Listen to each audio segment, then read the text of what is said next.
Y'all get ready? Yes, you get ready.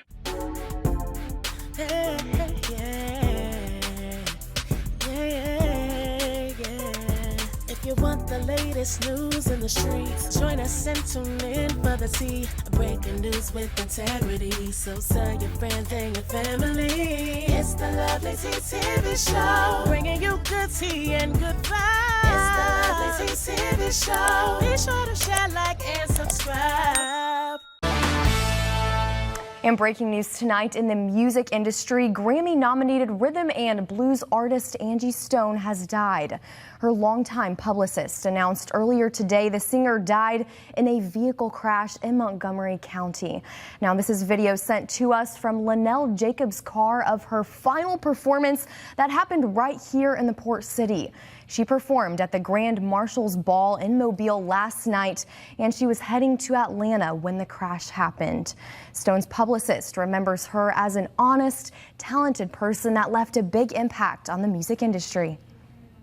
Her songwriting skills were second to none, literally. She wrote a lot of songs for the Sugar Hill Gang label that she never got credit for.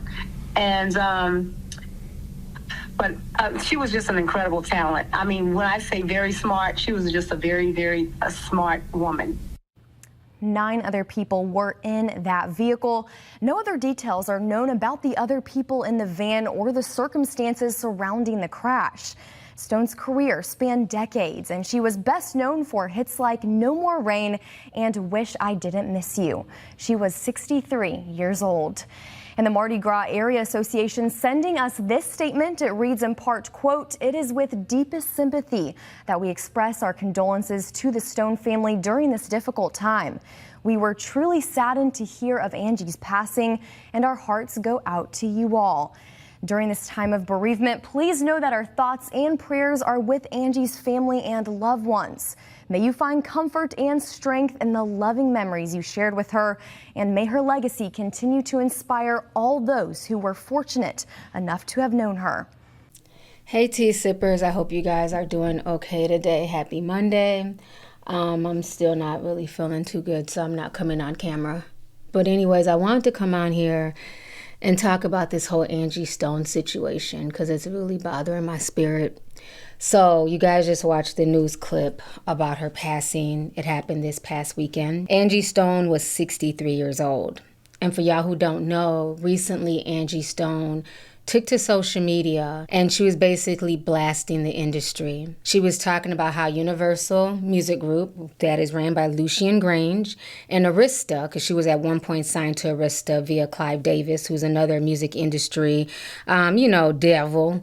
People been calling out Clive Davis for years. And she was speaking about how basically they have taken her mechanicals, her royalties, and she literally has nothing left. Angie Stone has been in the game for close to 40 years.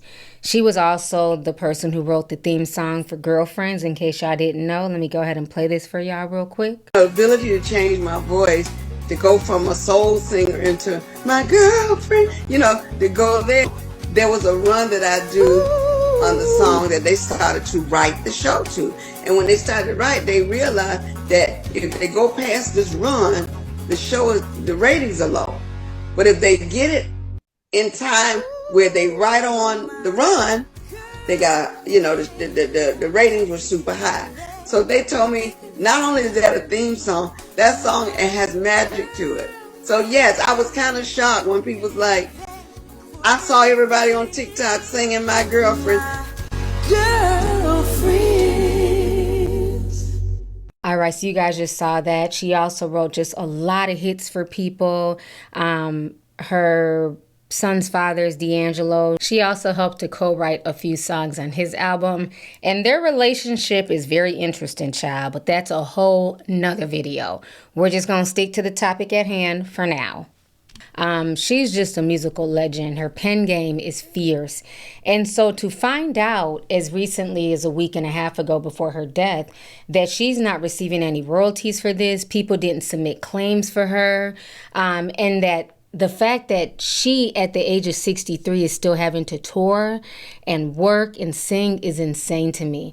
So what I'm going to do first is go ahead and play you guys the video of her speaking about, you know, how she was taken advantage of and how she's not getting her money. So we're going to go ahead and watch this here. It has been one heck of a ride. This last month, the enemy was trying to take me out. He was really trying to take me out. And, okay, I'm going to wait till we get those 50, 60. We had 51. Let me see, can I get 70 to 100 people in the room right now before I reveal some very, very interesting information. And it is like a double-edged sword, because I'm going to tell you one thing, and then I'm going to get to the worst thing that could possibly happen to any artist after 45 to 50 years in the business. The worst thing that could happen. It has, of course, happened to me, and I'm constantly in prayer for God to forgive the people that have wished me ill will, or, you know, done anything to remotely get in the way of the gift of sharing with my fans. Okay, we're at 45. Let me get 50. Let me get 60. And I'm going to give y'all 5 more minutes to get some more people on this live. The devil is a liar. You're right. Come on now. Come on. Oh, by the way, the Christmas song, All I'm Missing, is #1 in several countries. We put it out on the 15th of November. On the 14th of November, the devil tried to stop that. It was snatched down. Then it was put back up. He tried to, of course, blame it on me, but it wasn't my fault. However, the song prevailed. After everybody bailed, the song went all the way to #1 and is steadily climbing the chart. So if you guys have never heard My Mechanicals, they've taken pretty much everything. They've stolen, I won't say stolen, but they have taken all the monies that were due to me. They have basically absorbed in that company. And even though there's several class action lawsuits, people that were working on my behalf never even registered the songs. All the songs that I've done, I'm only coming to find out they were not properly registered by the companies that I signed over to. People that were supposed to do their due diligence. So I'm truly a walking testimony that God has carried me all this time. Because if you only knew how much money they have taken from me, how much they have stolen from me, monies that I'm supposed to be, I should have been able to retire 20 years ago. Monies that I'm supposed to be, I should have been able to retire 20 years ago with the money I've made, supposedly. But there are key people that have been driving the ships.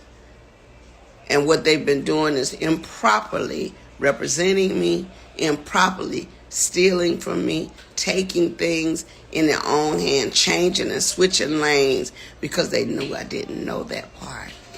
See, I'm not an attorney. I don't know everything. What I learned how to do was go out, work hard, get paid, come home, pay my bills, take care of my family. All right, so you guys just saw what Angie Stone had to say. So that was one of her last live streams that she did. And so that caught a lot of people's attention. Now I want to talk about some things that stood out to me, what she said. Around the 5:17 mark, she said the enemy is trying to take me out, meaning that the devil is always busy, okay? And I think she felt in her spirit that there was more to come, and she was trying to fight that. And so the fact that she ended up losing her life not even a week or two after that live stream is insane.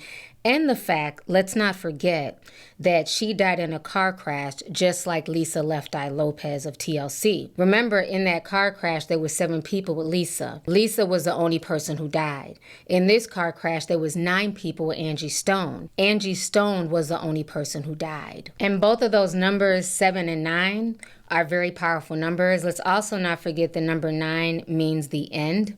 On top of that, there's a picture with her and Erykah Badu. And I found it very interesting, the hat that Erykah was wearing. The hat says, The end is not the end. And she's wearing that hat next to Angie Stone. Now, I'm not particularly sure when they took that picture, but I just found that very interesting that that picture has appeared online. And, you know, what her hat says is very telling. So on top of that, it's always interesting that when a lot of these artists come out and they start speaking the truth about the industry, somehow they end up in some type of freak accident. And it's very interesting that so many artists over the years have called out UMG. They've called out Clive Davis. You know, I've done deep dives on Clive Davis and, you know, how he's taken a lot of these artists' money. Let's not forget that Lovelyti Lopez and TLC, they went to Clive Davis's office to confront him. And Diddy was also the one who played a hand in snitching on them and letting Clive Davis know that they were coming up there. That means every time an album gets sold, TLC gets 56 cents. So 10 million records, $5.6 million. Seems like a lot of money. Well, it's not a lot of money when the record company has spent $3 million to record your album. And in the record business, we pay all costs back to the record company. We pay recording costs, video costs. So now we have $2.6 million left. Well, guess what? When you have that much money, you're in about the 47, 48, 49% tax bracket. So that immediately gets deducted to $1.3 million. Then you split the rest 3 ways. You got about $300,000 a piece, if that much. Okay? $300,000. I can buy a nice house with that. And what am I going to pay my bills with? The record company, Clive Davis, we held them hostage like guns, the whole shebang. Yeah, it was like that. Because, wait a minute. I want to make sure we understand. Yes. Guns? Yes, guns. With bullets? With bullets. Come on, give me the story, I'm going to tell baby. you because TLC had generated on Crazy Sexy Cool $75 million and they gave us $50,000 a piece. So I was like, what the hell? So, of course, Lisa was the ringleader. Like, we need to go get our money. I need to know where my MF and money's at. So, you know, she was locked up in the diversion center for burning down the house. And she was just like, okay, we gonna get LaFace and them girls I was locked up with. We gonna drive up there. We gonna take the guns. And then we had this limo driver. Wait, she just got out of jail? Yes. Okay. And we had the limo driver. And he was the getaway car. So we went up there and held everybody hostage. And Puffy was the one that snitched us out. Yo, B, yo, your girl's up here mad bugging, yo. And I was like, oh, Puff, how you gonna snitch us out, dog? But he called it. Yeah, because we kicked him out of the meeting. Well, wait a minute. Puffy, mind your damn business. Okay, go ahead, Sugar. Oh, my God. Now, on top of that, let's not forget that Michael Jackson was also calling out the music industry, calling out Tommy Mottola, who was once Mariah Carey's husband. Like Mrs. Sharpton was saying, people from James Brown to Sammy Davis Jr., some of the real pioneers that inspired me to be the entertainer that I am. These artists are always on tour because if they stopped touring, they would totally go broken. These artists are always on tour because if they stopped touring, they would totally go broken. And it's been, the record companies really, really do conspire against their artists. They steal, they cheat, they do whatever they can, especially the black artists. Sony, Tommy Mottola. Tommy Mottola is the president of the record division. He is a mean, he's a racist, and he's very, very, very devilish. People find it odd that when we win anything in this game, we give praise back unto God. Well, in somebody else's game, any triumph makes us feel blessed. When it's your game, you make the rules, everything comes easy. All your friends are in key positions, so when you decide you don't want to play anymore, you never leave empty-handed. Can somebody say golden parachute? Well, it's not your game. You didn't make the rules, so everything comes hard. And as long as you're signed to a contract, you're going to take a minority share of the winnings. A select few of us will do well. The majority will not. So as a people, we'll be considered a minority. But stop. Let's take a moment and look at yourselves. There's nothing minor about you. Prince had been calling out the music industry as well forever, and he ended up dying. Michael Jackson ended up dying. And as crazy as Kanye West is, Kanye West has been keeping his foot on Lucian Grange's neck. He's been calling them out, and recently Drake, who also benefited from the system, has been calling out UMG and Lucian Grange as well. You say rich baby daddy, it's like Drake has a rich baby daddy named Lucian and Universal. Wow.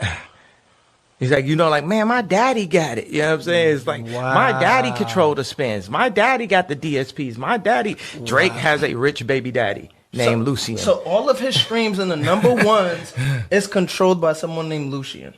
Or Lucian worked for people who control the banks in Africa. Drake just put Universal Music Group on blast in a new legal filing, and let's just say he is not holding back. From Super Bowl drama to being trapped in a never-ending 360 deal, Drake is making it clear he's fed up.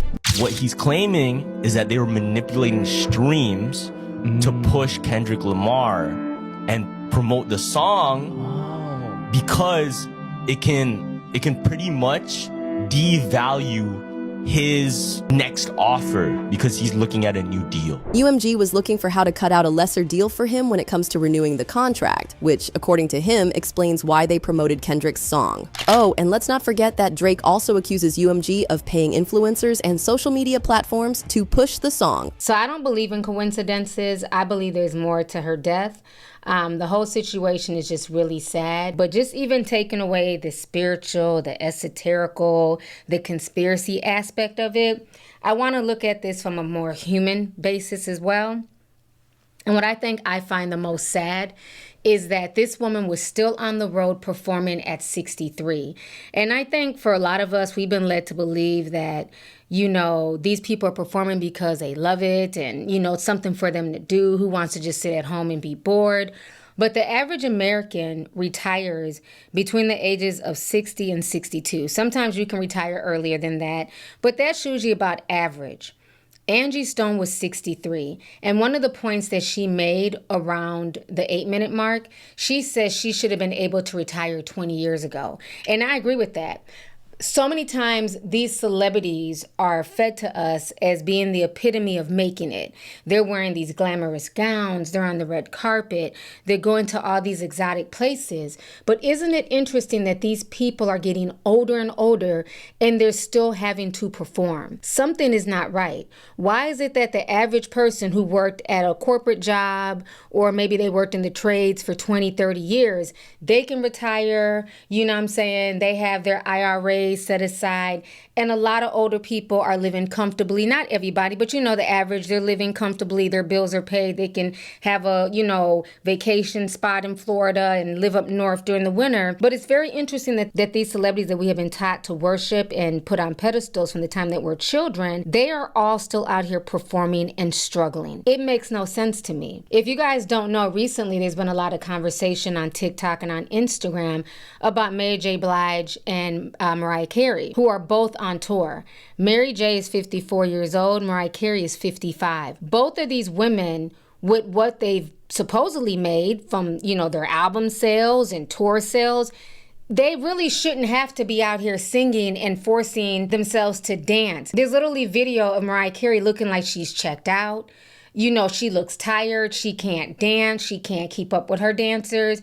Mary J. Blige is the same way. She's still doing that same old two-step, but now she's looking more tired. Her feet look like they hurt. She's having to sit down in the middle of performances. Ron Isley, he's still performing on the couch.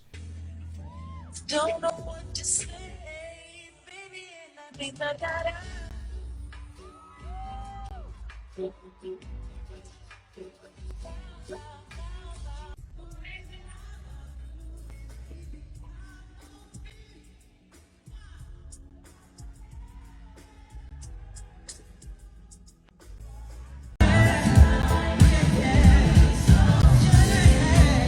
But Mary, you ain't got to do all that. You ain't got to move around. You sexy, just sitting. Be like Ronald Isley. I done seen him 4 times. Why are all these people still performing and not retiring? It doesn't make any sense. As you get older, your body is deteriorating. You're going through a lot of health problems. These people should be able to rest in their old age. They shouldn't have to be straining their vocals. Let's not forget the video of Celine Dion that went viral not too long ago because she couldn't hit a particular high note. And she literally broke down kind of crying on stage because she feels like she doesn't really have it anymore.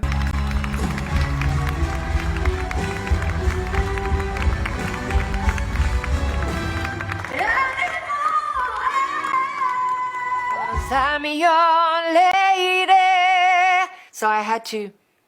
And you are my man. And then you panic, so more you panic, more you spasm, more you... And I went on stage. Of course you did.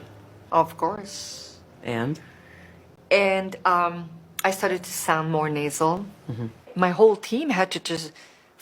They were trying to find my voice too. They're older now. We can't compare them to when they were in their 20s and 30s. But my question is, why are these people not allowed to retire comfortably? What is going on in the music industry that these people in their late 50s and 60s are still out on the road having to perform?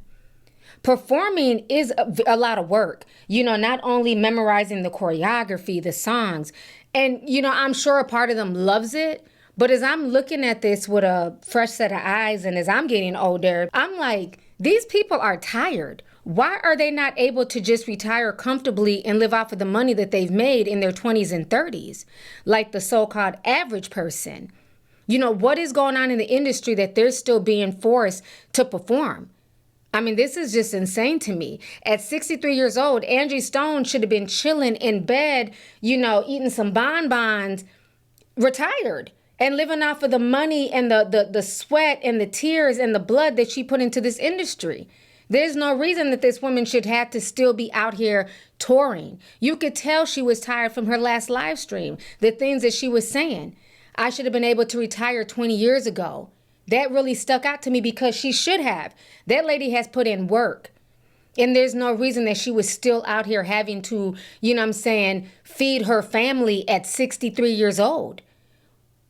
Because guess who else is not out here working and busting their ass? Clive Davis. He's being driven around by chauffeurs, acting like he doesn't know what's going on. He's living his best life, while these people are still having to work on stage. These artists are always on tour because if they stopped touring, they would totally go broken.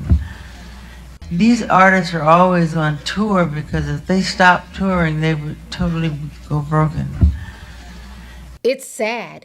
And it makes me feel like, you know, what are the deals that they're making in the industry? And I think back to that interview of Ed Bradley interviewing Bob Dylan. And he asked him, you know, like, why do you still do it? Like, this man is in his 60s. Why are you not retiring and, you know, just enjoying your life and what you did? And he basically comes back and says, you know, the commander-in-chief of another world down below won't allow him to retire. Go ahead and refresh y'all's memory. Why do you still do it? Why are you still out here? Well, it goes back to the destiny thing. You know, I made a bargain with it, you know, a long time ago, and I'm holding up my end.